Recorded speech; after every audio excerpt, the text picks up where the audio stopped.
यो भर दिन घूमते रहने आराम के लिए।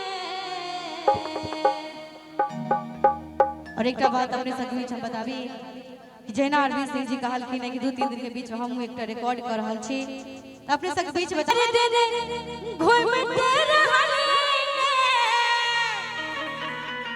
आराम के लिए किए 2 दिन की छुट्टी ला सका मेलिए, किए 2 दिन की छुट्टी ला सका मेलिए। हर दिन घूमते रहने यो हर दिन घूमते रहने आराम के लिए किए 2 दिन की छुट्टी ला सका मेलिए, किए 2 दिन की छुट्टी ला सका मेलिए।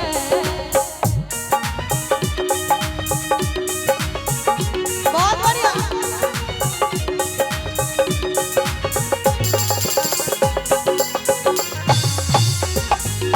बहुत बढ़िया।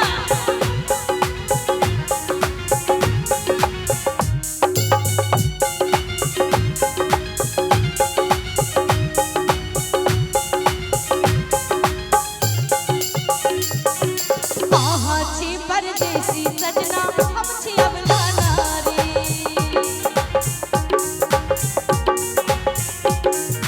कहाँ छी परदेसी सजना हम छी अब नारी।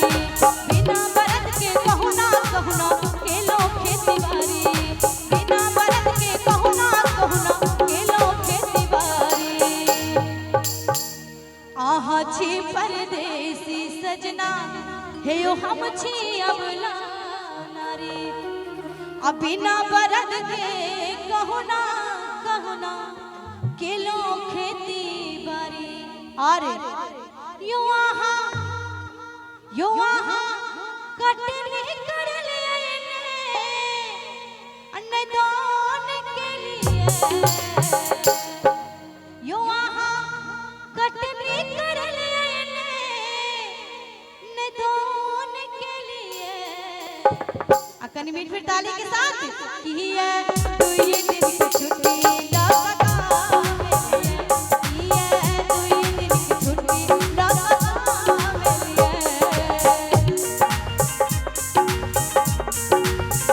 बहुत बढ़िया।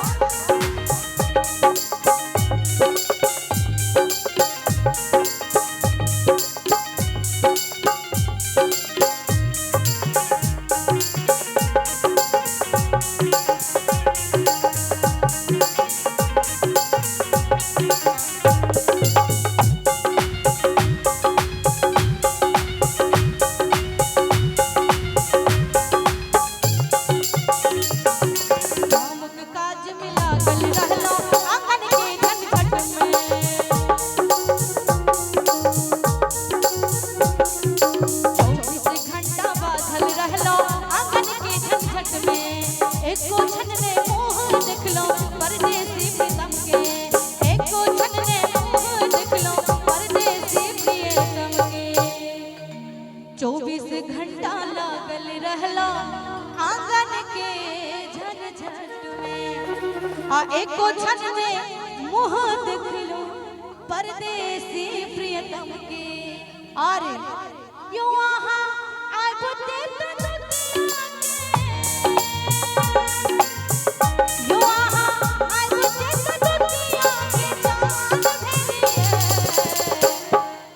यो आहा आबते तो दुनिया के हे चांद भेलिए।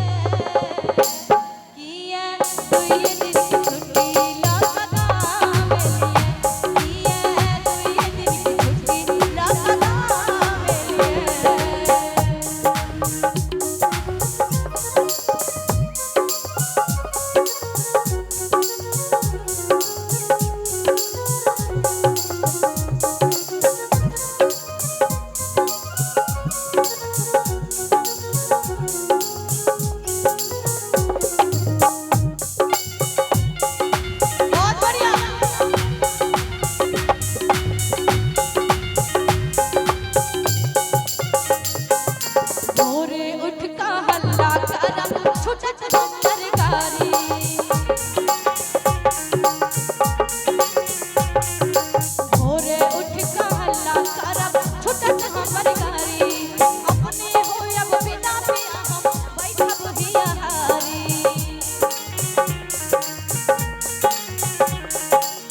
भोरे उठ का हल्ला कर छूटत हमर गाड़ी अपने हो अब मेरा पिया हम बैठब हियारी भोरे उठ का हल्ला करब छूटत हमर गाड़ी अरे अपने हो अब बिना पिया हम बैठब हियारी अरे यो नोरे पोछते तो हमरे योरे पोछते तो